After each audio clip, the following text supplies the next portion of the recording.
Halo NDC Peoples, apa kabarnya hari ini? Senang sekali bisa ketemu lagi. Hari ini kita mau kupas tuntas sebuah revive dari NDC yang Anda bagikan, dan topiknya ini, wah kena banget. Judulnya Zero Favoritism, atau Tanpa Pandang Bulu. Kita langsung buka dengan ayat hafalannya ya, dari Yakobus 2 ayat 9. Tetapi, jikalau kamu memandang muka, kamu berbuat dosa, dan oleh hukum itu menjadi nyata bahwa kamu melakukan pelanggaran. Kalimatnya lugas dan tajam sekali ya. Dan tujuan kita hari ini adalah membongkar bareng-bareng apa sih sebenarnya favoritisme menurut sumber ini. Karena ternyata ini bukan cuma soal perlakuan beda ya, tapi ada sesuatu yang lebih dalam di hati kita. Dan yang paling penting, gimana kita bisa mulai mengikisnya. Oke, mari kita bedah ini. Sumber kita ini langsung kasih gambaran yang sangat jelas dari Yakobus pasal 2. Bayangkan ada orang kaya masuk, pakai cincin emas, bajunya mewah, terus masuk juga orang miskin dengan pakaian yang buruk rupa. Si kaya langsung dapat tempat duduk paling bagus, si miskin disuruh berdiri atau duduk di bawah. Jujur ya, contoh ini bikin saya mikir. Mungkin sekarang bentuknya beda, bukan soal tempat duduk, tapi tanpa sadar apa saya pernah melakukan hal serupa. Pasti pernah, dalam bentuk yang berbeda. Tepat sekali, itu dia intinya. Dan yang menarik di sini, sumber ini menekankan bahwa favoritism itu bukan sekedar perlakuan yang tidak adil. Yakobus menyebutnya bertindak sebagai hakim dengan pikiran yang jahat. Hakim dengan pikiran yang jahat? Wow. Itu artinya kita sedang memakai standar dunia, kekayaan, jabatan, penampilan untuk menilai nilai seseorang.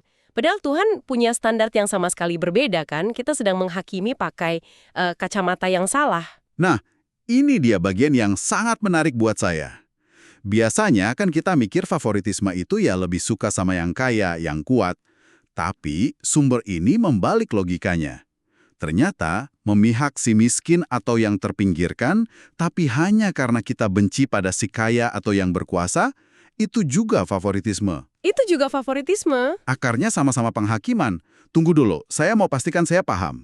Jadi kalau saya membela mati-matian kelompok yang tertindas, itu bisa jadi favoritisme juga. Bukannya itu memperjuangkan keadilan? Pertanyaan yang bagus sekali. Dan sumber ini membantu kita membedakannya. Masalahnya bukan pada tindakannya membela yang lemah, itu justru perintah Tuhan.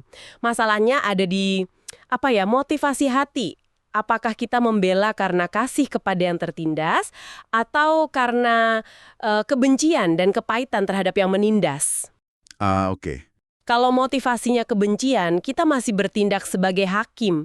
Itulah jebakannya gitu. Kita dipanggil untuk mengasihi semua orang, bukan memilih siapa yang layak kita kasihi. Wah, itu standar yang tinggi sekali ya. Kalau kita pikir-pikir, kita kan sudah menerima kasih tanpa syarat dari Tuhan yang tidak memandang kita ini pantas atau tidak. Jadi rasanya mustahil untuk tidak menurunkannya ke orang lain. Pertanyaannya, bagaimana caranya di tengah kesibukan kita? Apa ada langkah praktis yang disarankan? Tentu ada. Dan sumber ini sangat realistis. Dikatakan bahwa ini tidak bisa instan, tapi bisa dikikis perlahan. Sarannya sangat sederhana dan bisa langsung Anda praktikkan hari ini juga. Coba mulai dengan menyapa seseorang di komunitas atau kantor yang biasanya Anda abaikan. Atau, luangkan waktu sebentar untuk benar-benar mendengarkan orang yang ceritanya mungkin sering Anda potong atau lewati begitu saja. Tindakan-tindakan kecil yang sepertinya sepele ya, tapi ada kutipan dari C.S. Lewis di sumber ini yang bikin semuanya jadi masuk akal. Dia bilang, kalau kita sengaja bersikap baik kepada orang yang tidak kita sukai, lama-kelamaan kita akan benar-benar jadi lebih menyukai mereka. Jadi, tindakan kita bisa memberituk hati kita, bukan cuma sebaliknya. Betul sekali. Jadi kesimpulannya, favoritisme ini masalah hati. Perubahannya dimulai dari tindakan-tindakan kecil yang disengaja, yang tentu saja dimampukan oleh kasih Tuhan. Benar. Dan itu merangkum semuanya dengan baik sekali. Favoritisme itu masalah hati yang lebih dalam dari yang terlihat. Tepat. Dan ini jadi pemikiran penutup untuk Anda yang mendengarkan. Selain mencoba menyapa seseorang yang terabaikan, coba deh pikirkan. Adakah satu kebiasaan atau cara pandang di lingkungan Anda, mungkin di sistem kerja atau cara kita bergaul, yang tanpa sadar justru melanggengkan favoritisme? Dan apa satu langkah kecil yang bisa Anda ambil untuk menantangnya minggu ini? Terima kasih sudah menyimak. Kami juga ingin mengajak Anda untuk bergabung dalam komunitas Core NDC. Caranya mudah, cukup unduh aplikasi NDC di Google Store.